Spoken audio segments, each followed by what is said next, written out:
Bonjour tout le monde, bienvenue sur le plateau. J'espère que vous êtes prêts à chanter avec moi et avec des artistes en plateau. Un plateau 100% féminin. Tout d'abord, on va s'initier au monde du théâtre et également aux contes musicaux avec la compagnie Jola qui cartonne en ce moment au théâtre de Grandchamp. Ensuite, on plonge dans un autre univers. C'est le retour de Madame. L'artiste nous avait séduit avec un premier EP il y a quelques années. Aujourd'hui, elle revient. Elle est en pleine écriture de son deuxième EP.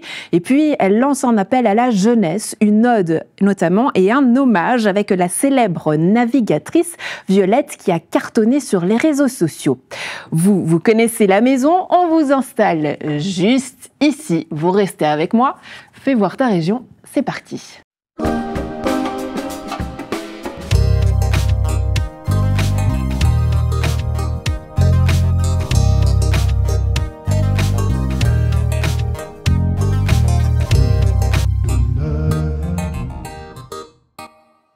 C'est jeudi, c'est culture, on s'amuse et en chanson aujourd'hui avec notamment Il était une fois le violon, un conte musical qui cartonne au théâtre de Grandchamp. J'ai le plaisir d'en parler avec mes invités Clémentine Leblanc et Laurence Morizot. Bonjour, je suis ravie de vous recevoir. Pareil, merci. Bonjour. En version crocodile, chat, dauphin aujourd'hui. Oui, tous ces animaux. La gazelle. La gazelle, surtout. Oui, on va en parler justement, puisque votre spectacle, c'est tout un univers, des contes qui vont bouger au gré des temps et des saisons. Depuis 2 saisons déjà au théâtre de Grandchamp, on va rentrer dans votre univers. Il était une fois un violon, une création de la compagnie Jola. Mais comment tout ça est né, Clémentine ? Alors, tout ça est né de ma fille Maïwen, qui a 3 ans aujourd'hui, et puis à l'époque, qui était un petit peu plus petite. Et en fait, j'avais envie de créer quelque chose en rapport avec elle, voilà, pour partager toutes les histoires qu'on dévorait à la maison et ma passion pour la musique. Donc j'ai commencé à jouer un peu dans sa crèche avec une dame qui lisait des histoires. Et puis l'idée m'est venue quand même de créer ce lien au niveau du, voilà, pour faire un spectacle. Donc j'en ai parlé à Sandrine Faure du théâtre de Grandchamp, qui a validé la proposition et puis qui nous a engagés sur 8 contes sur la saison 2023-2024. Et ça continue encore, des contes qui sont basés sur des livres que vous avez fait, dont vous nous avez fait l'honneur d'amener, qui sont juste ici à l'image. Mais ces histoires, c'est aussi des valeurs pour vous qui sont importantes à mettre en avant, à raconter. C'est lesquelles ? Alors, des valeurs qui sont importantes, le respect, le courage, et puis surtout, on aime, quand on choisit les histoires, que ce soit accessible pour tous et toutes, et puis pas que ce soit mis dans une case au niveau d'un genre, mais que vraiment que tout le monde puisse aller au bout de son aventure et puis réaliser son rêve, et que tout le monde a cette force, en fait, qu'on soit petit garçon, petite fille, adulte, enfin n'importe qui, que tout le monde a cette force en soi. Clémentine, vous disiez en préparant cette interview, fini le cliché de la princesse. Oui, il y en a marre. Il y en a marre des femmes ou des petites filles qui sont un peu, toujours les victimes ou toujours celles qu'on vient sauver. Elles sont pas capables de se défendre elles-mêmes. Et ça, c'est un peu vieillot et désuet. Et puis, c'est pour ça que, en général, on choisit quand même des contes de la littérature moderne, contemporaine. Donc, on va pas faire le petit chaperon rouge. Ne vous attendez pas à voir ça. Et on défend aussi des valeurs féministes. Donc, on met en avant, soit les opprimés. Donc, par exemple, Julienne, la petite souris musicienne, l'héroïne est une souris. Dans le Gruffalo également, c'est la souris, en fait. Et puis, dans la gazelle, c'est, voilà. Du coup, la gazelle, finalement, les faibles, vont sur le devant de la scène. Et puis... En tout cas, trouve des stratégies aussi pour essayer d'échapper à leur destin destiné, quoi. Voilà, c'est ça. Il était une fois le violon. Je vous propose justement de rentrer dans l'ambiance avec quelques images.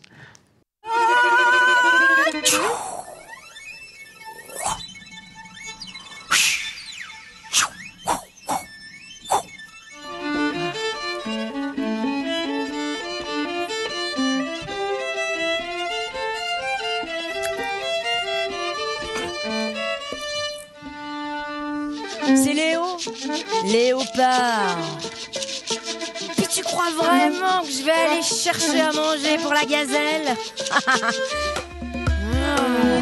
Une gazelle, rien que pour moi. C'est un rêve éveillé. Le Rocher Noir était une légende. Une légende qui se transmettait de pêcheur en pêcheur.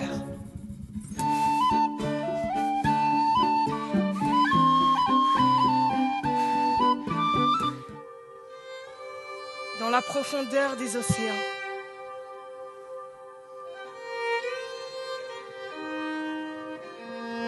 Dans le silence et l'apesanteur des abysses. Suis bien les goélands qui s'en vont en chantant. Suis bien les goélands qui s'en vont en chantant.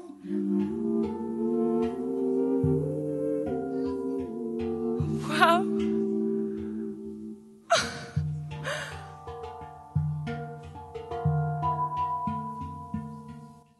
Il était une fois un violon à voir notamment ce samedi 1er février au théâtre de Grand-Champ. Une boîte à musique, une boîte à expérimentation, chose permise notamment avec ce looper, instrument qui est à vos pieds, Clémentine. Oui. Qu'est-ce qu'il permet de particulier, cet instrument? Il permet quasiment tout. Alors au début, j'en avais un tout petit, où j'avais que 2 pédales. Maintenant, j'en ai 6 et j'ai aussi une pédale d'effet pour certains comptes.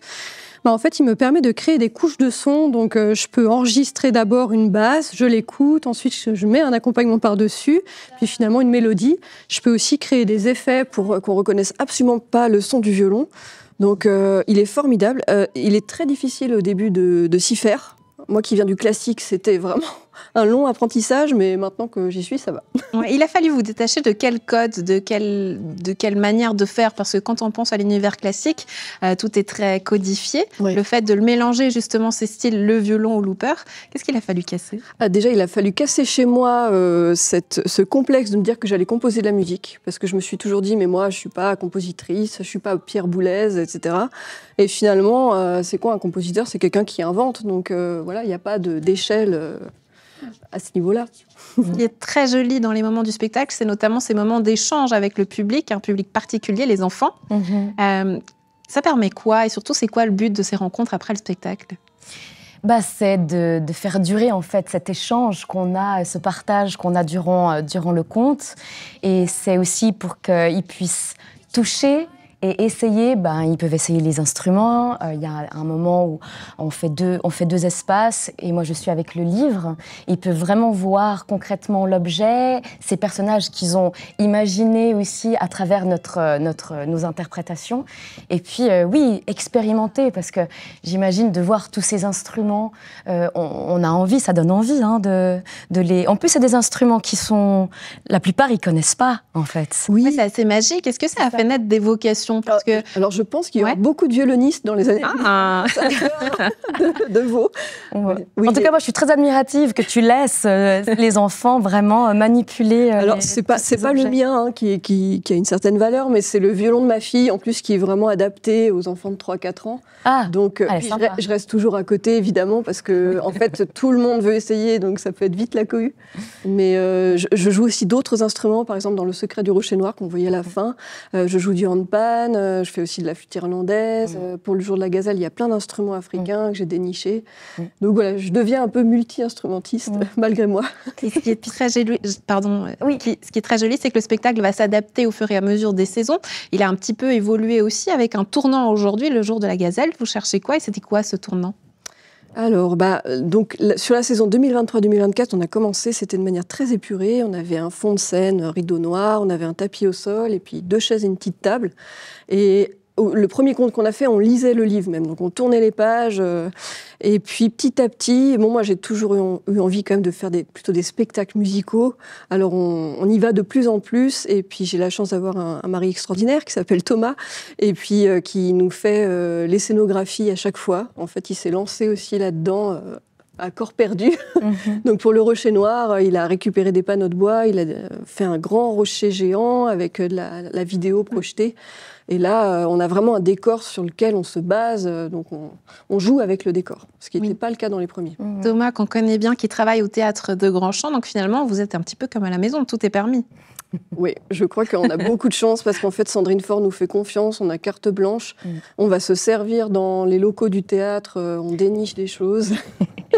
Oui, et puis ça nous permet aussi de proposer une forme très visuelle, et c'est ce qui marche très très bien avec justement ce public quoi, Ouais. de petits. Ouais. Après, j'ajouterais que le visuel est important, mais il ne fait pas tout, parce que, étant donné qu'il y a déjà la musique, plus la comédienne qui crée les personnages sous les yeux des enfants, ça suffit déjà à développer l'imaginaire. Et nous, on cherche aussi à développer l'imaginaire des enfants et à pas tout leur Non, c'est vrai. mettre, Mais c'est vrai que la musique amène vraiment cette dimension émotionnelle très importante et aussi immersive, du coup.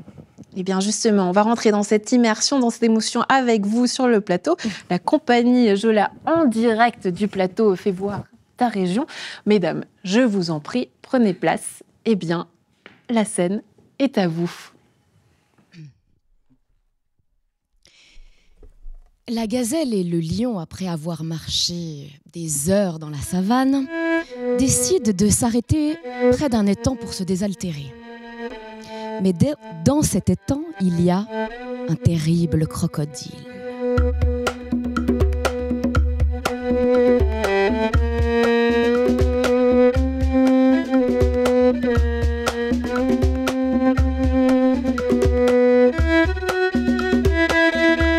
Le crocodile se faufile, se dandine à travers les eaux troubles de l'étang et veille à ne pas faire de vagues pour rester en toute discrétion.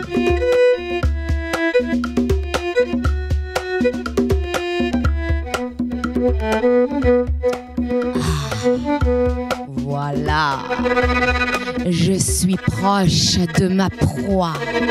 La gazelle est à moi.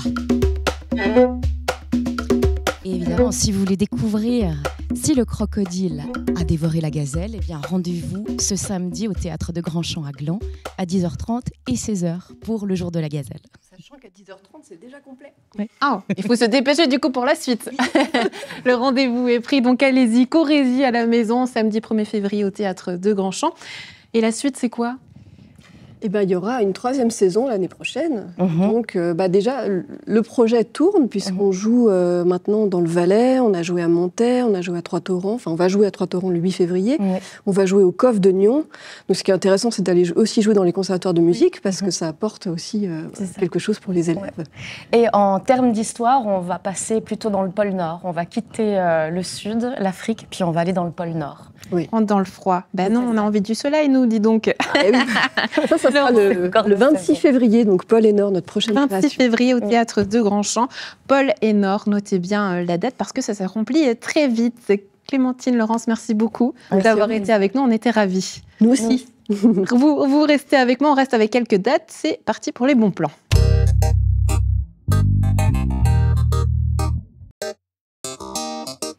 Avis aux artistes suisses ou résidents en Suisse, la FAC, Fondation pour les arts et la culture, lance sa 4e saison. Les artistes de tout âge et de tout horizon sont donc invités à y participer en soumettant leurs projets artistiques ou culturels ayant un lien fort avec Nyon ou sa région. Le dépôt des dossiers est fixé au 4 avril. Toutes les informations sur www.fac-nyon.ch. Un peu d'air frais avec le peintre naturaliste et ornithologue Laurent Villenegger. À l'occasion de ses 50 ans, il réunit ses coups de cœur, des tableaux en aquarelle. Bien sûr, on y retrouve donc des montagnes, des lacs, des paysages. Rendez-vous à l'espace Chaumière à Montrichet. Le bon plan, la conférence aura lieu ce samedi 1er février à 17h30 sur les défis techniques et environnementaux qu'il pense devoir affronter prochainement. En musique, à l'usine à gaz, ce samedi 1er février, le quatuor Swab vernit son nouvel EP intitulé As Long as There is Sad Music, There is Hope. Des titres planants, mélancoliques et rock. Le guitariste du groupe, Alain Miller, nous présentait l'univers en plateau il y a quelques semaines. On l'écoute. Aussi longtemps qu'il y a de la musique triste, il y a de l'espoir. Je m'étais fait une fois la réflexion en me disant, parce qu'on a toujours fait de la musique plutôt triste, et puis, on n'est pas forcément des personnes tristes au fond de nous, mais je me posais la question à un moment entre la musique festive, qui fait, on va dire, comme la musique latine par exemple, où c'est plutôt joyeux, et la musique triste, quelles sont les différences par rapport à ça, et quelle est notre position par rapport à ça. C'est quoi la différence ? Je me dis que la musique triste, c'est quand même un besoin d'exprimer des espoirs ou des choses qui vont mal dans la société. Et à quelque part, pour moi, ça me donne de l'espoir. Tant que des gens écoutent ça, tant que des gens le font, c'est qu'il y a quand même un message positif, aussi longtemps que... Un peu de philosophie en musique, voilà qui fait du bien. À noter que les fulgurants et dynamiques Broken Bridge partageront avec eux la scène. Ils ouvriront cette première partie de concert.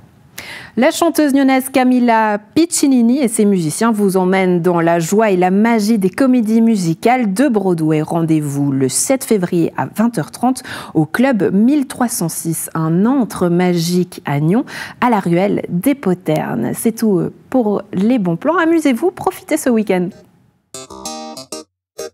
Place à la suite, j'ai le plaisir de recevoir Madame, actuellement en pleine composition et écriture de son deuxième album. Elle avait écrit le premier durant la période Covid et aujourd'hui, elle fait une ode à la jeunesse avec un hommage à la navigatrice Violette d'Orange. Madame, sur le plateau de Fais voir ta région. Bonjour. Bonjour Andrea. Bienvenue. Merci. Je suis ravie de vous recevoir. Pareillement. Merci. Ça fait un petit bout de temps qu'on vous voit pas et pourtant on voit vos clips sur NRTV. Donc c'est une grande joie de vous avoir ici pour parler un petit peu de l'évolution de tout votre parcours musical et puis un hommage que vous faites notamment à cette navigatrice qui a cartonné sur les réseaux sociaux et notamment sur le Vendée Globe, Violette d'Orange. Pourquoi? Qu'est-ce qui vous a fasciné chez Violette?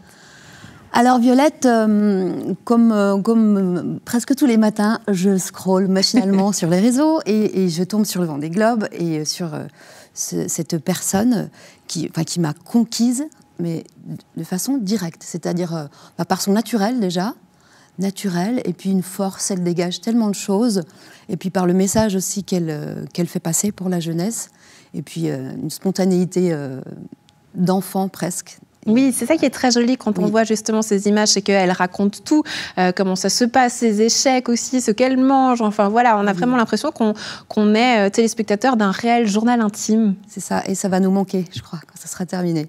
Du coup, vous avez voulu le raconter en chanson, avec notamment un premier clip qui sortira ce week-end. On a quelques extraits, je vous propose de les découvrir en avant-première. On est nombreux sur la planète à rêver d'immensément grand, à aimer se perdre et renaître dans les yeux bleus de l'océan. Ton Everest, tes mers à toi, tu l'as compris pour nos enfants. Ton devenir, c'est l'avenir, c'est rêver de sa vie en grand. Dans ces boucles blondes, Violette va chercher le vent, faire le tour du monde et défier les éléments, hisser les couleurs pour repousser l'horizon au rythme de nos cœurs qui résonnent à l'unisson. Violette, donc il sortira ce week-end. C'est ça, demain à 17h. Ouais, comment on se sent juste avant ce petit lancement? Comment vous vous sentez, madame? Toujours le cœur qui bat, un peu plus vite. Mais, de l'excitation, une toute petite appréhension peut-être. Mais non, sinon très heureuse.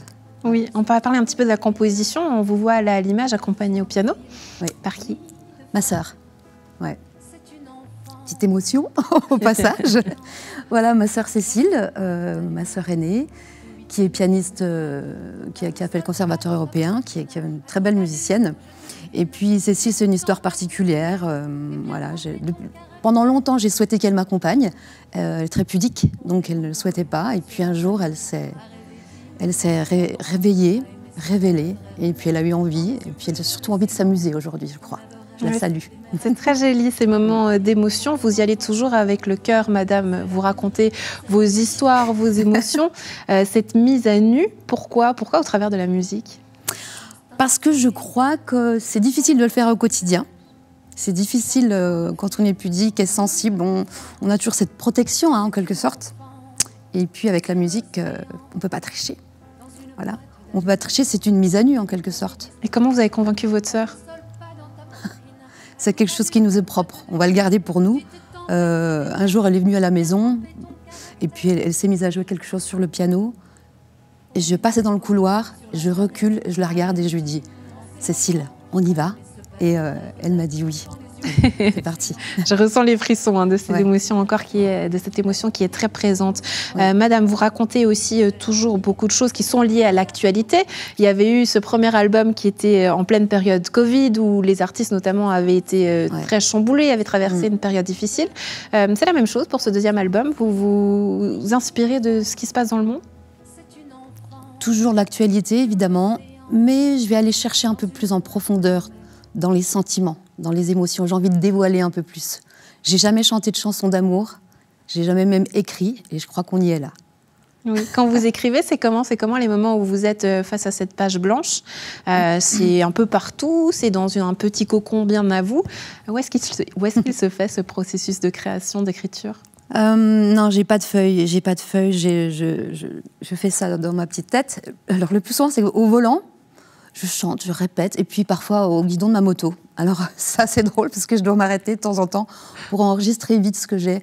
Ou alors ça a pu se faire aussi en Bretagne, au bord de la mer. C'est comme ça, c'est soudain, spontané. Et puis là, ça fait un petit moment, justement, quand vous n'avez pas entendu, il y avait une suite, plusieurs scènes ici dans la région, en France notamment aussi, plusieurs radios. Qu'est-ce que ça vous a apporté? Ça me fait plaisir quand ma région d'origine vient me chercher, ou c'est l'inverse, hein. Mais ça me fait bien sûr hyper plaisir parce que je sais qu'il y a des gens de chez moi qui me suivent et ça me fait plaisir. Voilà, je me répète. Et puis bien sûr, se produire sur scène, c'est le cadeau, quoi.